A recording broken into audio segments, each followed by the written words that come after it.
നോക്കിയേ, American dollar ഒന്ന് പരിശോധിക്കുന്ന അവസരത്തിൽ ആ ഡോളറിൽ നമുക്ക് കാണാൻ സാധിക്കും എന്താണ്?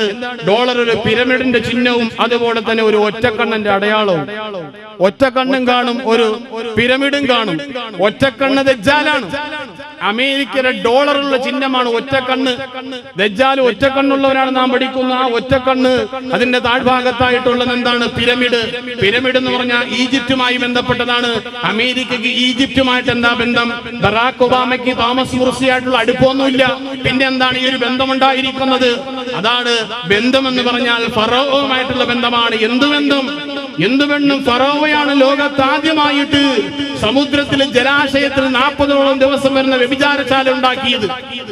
ഫിർഔനാണ് ലോകത്താദ്യമായിട്ട് സമുദ്രത്തിൽ ജലാശയത്തിൽ 40 ദിവസം നീണ്ടു നിൽക്കുന്നതായ വ്യഭിചാരശാല ഉണ്ടാക്കിയത്.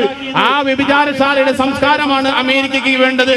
അങ്ങനെ ആ സംസ്കാരം ഉണ്ടാക്കി ഇസ്രായേലിന്റെ നേതൃത്വത്തിൽ 24 മണിക്കൂറും ആഭാസകരമാകുന്ന ചിത്രങ്ങൾ കാണിക്കുന്നതായ ഒരു ടെലിവിഷൻ ചാനൽ ഉണ്ടാക്കുക, അതിലൂടെ അരാജകത്വം ഉണ്ടാക്കുക, ലൈംഗിക അരാജകത്വം ഉണ്ടായിട്ട് അതിലൂടെ ജാരസന്തതികൾ ഉണ്ടാക്കുക. ജാരസന്തതികൾ അധികരിക്കുമ്പോൾ ദജ്ജാൽ വരിക. ജാരസന്തതി അധികരിക്കുമ്പോൾ ദജ്ജാൽ വരിക. അത് ആര് പ്രതീക്ഷിക്കുന്നു? അമേരിക്കയും പ്രതീക്ഷിക്കുന്നു, അതുപോലെ തന്നെ ഇസ്രായേലും പ്രതീക്ഷിക്കുന്നു. ഇസ്രായേലിന്റേതായ ഒരു പെണ്ണ് പറഞ്ഞതാണ്. ആ പെണ്ണ് ദജ്ജാലുമായി ബന്ധപ്പെട്ട് ലോകത്തോട് പറഞ്ഞ ജോലിദ മിയർ എന്ന ജൂത വനിത ഈ അടുത്ത സമയത്ത് ലോകത്തോട് പറഞ്ഞതാണ്, ഇന്നൽ ഖുദ്സ് ആസിമത്തുൻ അബദിയത്തുൻ ലനാ വലൻ തതനാസല അൻഹാ വലോ ബിദിമാഇനാ ഹത്താ യഅതിയ അമീറുസ് സലാം. ഞങ്ങൾ ബൈത്തുൽ മുഖദ്ദസിനെ വിട്ടുകൊടുക്കൂല, ഖുദ്സിനെ വിട്ടുകൊടുക്കൂല. ഖുദ്സിനെ വിട്ടുകൊടുക്കാതെ ഞങ്ങൾ ജീവൻ വരെ നഷ്ടപ്പെട്ടിട്ടാണെങ്കിൽ അതിനെ പിടിച്ചു നിർത്തും. ഞങ്ങൾ പ്രതീക്ഷിക്കുന്ന ഹത്താ യഅതിയ അമീറുസ് സലാം, ഞങ്ങളുടെ രക്ഷാധികാരിയാകുന്ന ദജ്ജാൽ വരാനുണ്ട്. ഞങ്ങളെ രക്ഷാധികാരിയാവുന്ന ദജ്ജാൽ വരാനുണ്ട്. ആ ദജ്ജാൽ വരുമ്പോൾ മാത്രമാണ് ഞങ്ങൾക്ക് സമാധാനം, ഞങ്ങളുടെ നേതൃത്വം ഏറ്റെടുക്കാൻ പറ്റുക എന്ന രീതിയിൽ ആ ജൂത വനിത ലോകത്തോട് പറഞ്ഞെങ്കിലും വിഷമിക്കേണ്ട സഹോദരന്മാരെ, അഷ്റഫുൽ ഖൽഖ് മുഹമ്മദ് മുസ്തഫ സല്ലല്ലാഹു അലൈഹി വസല്ലമ തങ്ങൾ പറഞ്ഞതാണ്, ലോകത്ത് അതേ വ്യഭിചാരമാകുന്ന സന്തതികൾ അധികരിച്ച എത്രത്തോളം ഇന്നർ റജുല ലയഗ്ശൽ മർഅത അലാ ഖാരിയത്തി ത്വരീഖ് അദാ ഫയഖൂലു അംസലു ഫിദാലിക സമാൻ ലൗ തൽസഖ്തുമുഹാനി ത്വരീഖ്.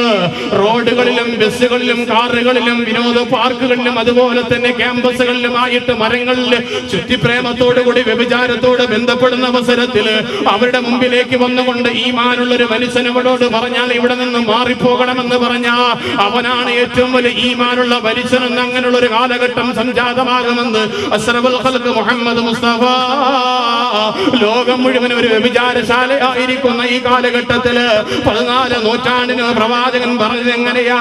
അങ്ങനെ വ്യഭിചാരങ്ങളും ജാരസന്തതികളും അധികരിക്കുമ്പോ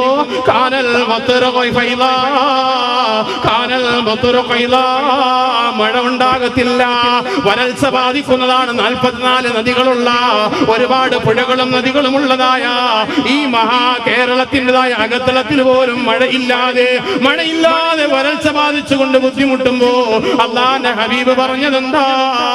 തിന്മകൾ അധികരിക്കുമ്പോ, അരാജകത്വം അധികരിക്കുമ്പോ, മോശമാകുന്ന പ്രവണതകൾ അധികരിക്കുന്ന അവസരത്തില് മഴ ഇല്ലാതാകുന്നതാണ്. മഴയില്ല, സസ്യങ്ങളില്ല, ആഹാരങ്ങളില്ലാതെ മാറുന്നതാണ്. എന്തിനാണ് അമ്മത്തൊട്ടില് ജാരസന്തതിയായി ജനിക്കുന്ന കുഞ്ഞിനെ കൊണ്ടിടാനല്ലേ? എന്തിനാണ് അഭയകേന്ദ്രങ്ങള് ജാരസന്തതിയായി ജനിക്കുന്ന കുഞ്ഞിനെ കൊണ്ടിടാനല്ലേ? ബസ്സിനകത്ത് വെച്ച് അന്ന് റസി എന്ന പെൺകുട്ടി ജന്മം കൊടുത്ത കുഞ്ഞിനെ ബസ്സിനകത്ത് കളഞ്ഞിട്ട് പോവുകയാണെങ്കിൽ അങ്ങനെയുള്ള ഒരുപാട് വാർത്തകൾ വരുമ്പോ മഹാനായ പ്രവാചകൻ മുഹമ്മദ് മുസ്തഫ സല്ലല്ലാഹു അലൈഹി വസല്ലം തങ്ങൾ പറയുന്നു, അത് ലോകാവസാനത്തിന്റെ അടയാളമാണ്, അത് പ്രപഞ്ചത്തിന്റെ അടയാളമാണ്. അതുപോലെ പ്രവാചകൻ പറയുന്നു, ഭൂകമ്പങ്ങൾ അധികരിച്ച, ഭൂമി കുലുക്കങ്ങൾ അധികരിച്ച, ജപ്പാനിലുണ്ടാകുന്ന സുനാമിയാകട്ടെ, ഈ കേരളത്തിന്റെ ഇടുക്കിയുടെ മുല്ലപ്പെരിയാർ ഡാമിലുണ്ടാകുന്നതായ ചെറിയ ചെറിയ അനക്കങ്ങളാകട്ടെ, ഒരുപാട് ഭൂമി കുലുക്കങ്ങളും ഭൂമി ആഴ്ത്തലുകളും ഉണ്ടാകുന്നത് ലോകാവസാനത്തിന്റെ അടയാളമാണെന്ന് മഹാനായ പ്രവാചകൻ മുഹമ്മദ് മുസ്തഫ ചെറിയ അടയാളങ്ങളെ കൂട്ടത്തിൽ പ്രവാചകൻ അവസാനമായി പറഞ്ഞത്, ഇറാഖ് എന്ന രാജ്യത്തിലേക്ക് അതേ അമേരിക്കയുടെ നേതൃത്വത്തിൽ ഉപരോധം വന്നു കഴിഞ്ഞാൽ, അമേരിക്കയുടെ നേതൃത്വത്തിൽ നിന്നും ഇറാഖിലേക്ക് ഉപരോധം വന്നു കഴിഞ്ഞാൽ അത് ലോകാവസാനത്തിന്റെ അടയാളം.